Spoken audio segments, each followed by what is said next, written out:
پیارے پاکستانیوں، پیش خدمت ہیں آج کی تازہ خوشخبریاں۔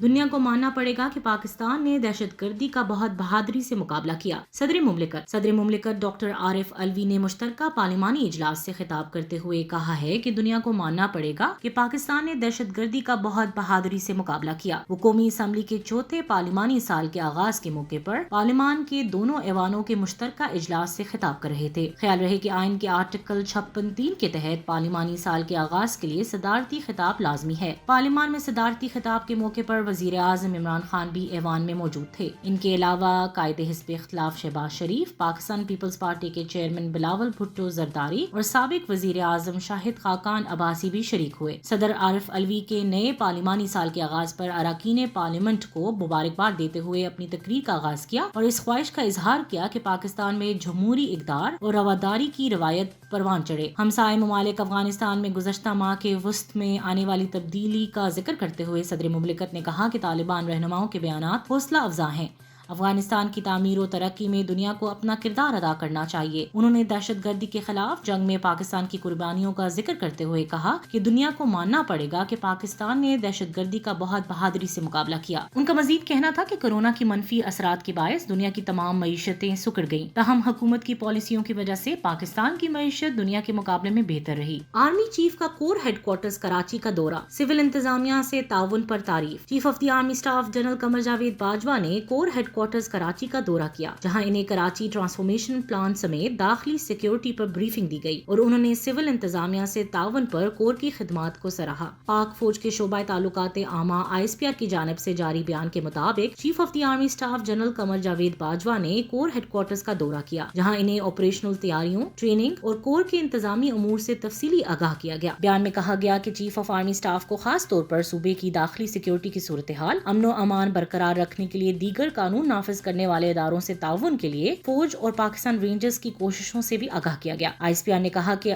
چیف آف آرمی اسٹاف نے خطے میں حالیہ پیش رفت کی روشنی میں ہائبرڈ خطرات کے خلاف مؤثر تحفظ اور مجموعی طور پر پوری قوم کے ساتھ مشترکہ جواب کی ضرورت پر زور دیا۔ بیان میں کہا گیا ہے کہ آرمی چیف کو کراچی ٹرانسفارمیشن پلان KTP پر عمل درآمد کے لیے فوج کی جانب سے کیے جانے والے تعاون سے بھی آگاہ کیا گیا۔ ISPR کے مطابق چیف آف آرمی اسٹاف نے KTP کی بنیادی منصوبوں پر بروقت اور مؤثر کام کو یقینی بنانے کے لیے سول انتظامیہ کا بھرپور ساتھ دینے پر کراچی کور کی تعریف کی۔ بیان کے مطابق جنرل قمر جاوید باجوہ نے زندگی ٹرسٹ کے منصوبے خاتون Pakistan government girls school Karachi کا بھی دورہ کیا۔ چیف آف آرمی اسٹاف نے شاندار سہولیات فراہم کرنے اور غریب طالبات کے لیے اعلیٰ معیار کی تعلیم فراہم کرنے پر تعریف کی، جو آج کی جدید تعلیمی نظام سے ہم آہنگ ہے۔ ISPR کے بیان میں کہا گیا ہے کہ جنرل قمر جاوید باجوہ نے بعد ازاں پاک فوج، پاکستان رینجرز سندھ، خفیہ ایجنسیوں سمیت دیگر قانون نافذ کرنے والے اداروں کے اہلکاروں، سندھ پولیس، ANF اور ASF کے شہیدوں کے اہل خانہ سے بھی ملاقات کی۔ آرمی چیف نے ان کے ساتھ وقت گزارا اور ان کے حالات کے بارے میں پوچھا اور شہداء کے خاندانوں کی فلاح کے لیے تمام ضروری اقدامات کی ہدایت کی۔ 10ویں اور 12ویں جماعت کے فیل طلباء کو 33% نمبر دے کر پاس کرنے کا فیصلہ۔ بین الصوبائی وزرائے تعلیم کانفرنس میں اگلا تعلیمی سال 22 اگست سے شروع کرنے اور 10ویں اور 12ویں جماعت کے فیل ہونے والے طلباء کو 33% نمبر دے کر پاس کرنے کا فیصلہ کر لیا۔ وفاقی وزارت تعلیم نے سماجی رابطے کی ویب سائٹ ٹویٹر پر بیان میں کہا کہ وفاقی وزیر تعلیم شفقت محمود کی زیر صدارت بین الصوبائی وزرائے تعلیم کانفرنس کا اجلاس ہوا، جہاں کورونا کی صورتحال، نئے تعلیمی سال کا آغاز، سیکنڈری اور ہائر سیکنڈری کے سال میں 2 امتحانات، خیبر پختونخوا اور پنجاب میں یکساں قومی نصاب کے نفاذ اور پروموشن پالیسی پر غور کیا گیا۔ وفاقی وزیر تعلیم شفقت محمود نے ٹویٹر پر کہا کہ بین الصوبائی وزرائے تعلیم اجلاس میں فیصلہ ہوا ہے کہ لازمی مضامین کے نمبر اختیاری مضامین کی اوسط نمبروں پر دیے جائیں گے، تاہم جو طلباء فیل ہو گئے ہیں انہیں 33% نمبر دیے جائیں گے تاکہ ان کے نمبروں سے اوسط نکالی جا سکے۔ انہوں نے مزید کہا کہ بین الصوبائی وزرائے تعلیم کانفرنس میں فیصلہ کیا گیا ہے کہ بورڈ کے امتحانات مئی اور جون میں ہوں گے اور اگلا تعلیمی سال 22 اگست سے شروع ہوگا۔ وزیر تعلیم نے بتایا کہ او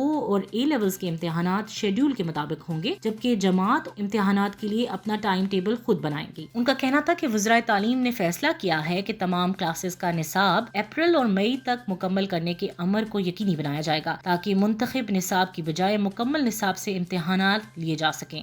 اقوام متحدہ کی ڈونرز کانفرنس میں افغانستان کے لیے $1 ارب جمع۔ اقوام متحدہ کے زیر صدارت افغان شہریوں کے لیے ہنگامی بنیادوں پر مالی امداد کے لیے عالمی ڈونرز کانفرنس میں شریک ممالک نے $1 ارب دینے کا وعدہ کر لیا ہے۔ عالمی خبر رساں ادارے کے مطابق اقوام متحدہ کے زیر صدارت جنیوا میں افغانستان کے لیے عالمی ڈونرز کانفرنس کا انعقاد کیا گیا۔ اقوام متحدہ کے سیکرٹری جنرل انتونیو گوتریس کا کہنا تھا کہ افغانستان شہریوں کو دسمبر تک تقریباً $606 ملین کی ضرورت ہوگی، جو جنگ زدہ ملک میں طبی امداد، صاف پانی کی فراہمی اور صحت اور صفائی میں استعمال ہوگی۔ اس بارے میں انتونیو گوتریس کا کہنا تھا کہ افغانستان کے عوام سے یکجہتی کے لیے منعقد کی گئی یہ کانفرنس میری توقعات کے مطابق ہوئی ہے اور ڈونرز ممالک نے $1 ارب سے زائد کی امداد دینے کا عہد کیا ہے۔ انہوں نے مزید کہا کہ بہت سے ممالک امداد دینے کی خواہش مند ہیں، لیکن انہیں اس بارے میں تحفظات ہیں کہ طالبان کے دور اقتدار میں ان کے فنڈز کو کس طرح خرچ کیا جائے گا اور اسی وجہ سے وہ ہچکچاہٹ کا شکار ہیں۔ PIA طالبان حکومت میں کابل جانے والی پہلی بین الاقوامی پرواز بن گئی۔ افغانستان میں نئی حکومت کے قیام کے بعد PIA کی پہلی پرواز کابل پہنچ گئی۔ PK 6249 اسلام آباد سے روانہ ہوئی اور مقامی وقت کے مطابق 9:45 بجے کابل پہنچی تو ایئرپورٹ پر خدمات کی بحالی کے لیے افغان سول ایسوسی ایشن اور مقامی PIA کے عملے نے خصوصی انتظامات کیے۔ افغانستان میں پاکستان کے سفیر منصور احمد خان اور دیگر سفارتی عملے کی اس سلسلے میں کاوشیں قابل ذکر ہیں۔ کووڈ ویکسینز کی ٹھوس افادیت کے پیش نظر بوسٹر ڈوز کی ضرورت نہیں، ماہرین۔ بیماری کی سنگین شدت سے تحفظ کے لیے کووڈ ویکسین کی 2 خوراکوں کی افادیت اتنی زیادہ ہے کہ اس وقت کورونا کی وبا کے لیے بوسٹر ڈوز کی ضرورت نہیں۔ یہ بات بین الاقوامی طبی ماہرین کے ایک گروپ کی جانب سے جاری رپورٹ میں سامنے آئی۔ ماہرین نے اس ٹیم میں عالمی ادارہ صحت اور امریکہ کے فوڈ اینڈ ڈرگ ایڈمنسٹریشن کے ماہرین بھی شامل تھے۔ نیشا رائے M.Phil میں داخلہ لینے والی پہلی مخنث وکیل بن گئی۔ صوبہ سندھ کے دارالحکومت کراچی کی 29 سالہ مخنث وکیل نیشا رائے ماسٹر آف فلسفی M.Phil میں داخلہ لینے والی ملک کی پہلی خواجہ سراہ بن گئی۔ نیشا رائے 2018 میں کراچی کی مسلم لا کالج سے وکالت کی ڈگری حاصل کرنے والی پہلی مخنث بنی تھی۔ وکالت کی ڈگری حاصل کرنے کے بعد نیشا رائے 2020 میں کراچی بار ایسوسی ایشن KBA کی رکن بنی تھی اور انہوں نے باضابطہ وکالت شروع کر دی تھی۔ وکالت کا آغاز کیے جانے کے 2 سال بعد اب نیشا رائے نے ایک اور اعزاز اپنے نام کرتے ہوئے کراچی یونیورسٹی KU میں M.Phil کے لیے داخلہ لے کر کیا۔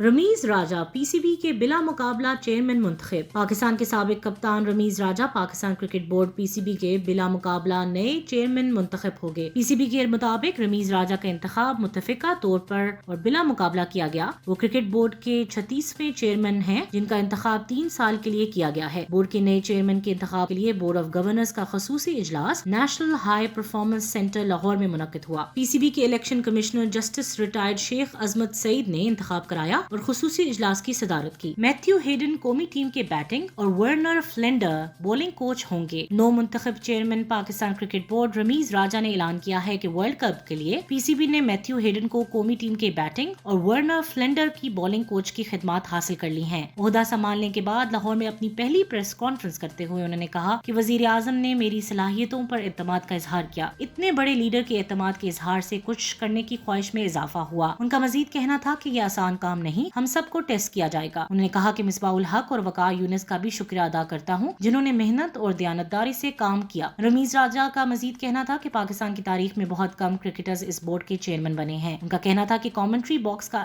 آسان عہدہ چھوڑ کر یہاں آنا مشکل تھا۔ چاہوں گا کہ کھل کر سب رد عمل دیں تاکہ مجھے اپنے بارے میں معلوم رہے۔ ان کا مزید کہنا تھا کہ میرا نظریہ واضح ہے، ہمیں اپنی کرکٹ کی ڈائریکشن کو بدلنے کی ضرورت ہے۔ اس کے لیے چند طویل المدتی اور چند کم مدت کے اہداف ہیں جنہیں حاصل کرنا ہے۔ چیئرمین PCB کا کہنا تھا کہ کرکٹ بورڈ کی کارکردگی کا انحصار کرکٹ ٹیم پر ہوتا ہے، ہمیں اپنی کوچنگ پر نظر ثانی کرنی ہوگی۔ آج کے لیے بس اتنا ہی، انشاءاللہ کل تازہ خبروں کے ساتھ پھر حاضر ہوں گے۔ پاکستان زندہ باد۔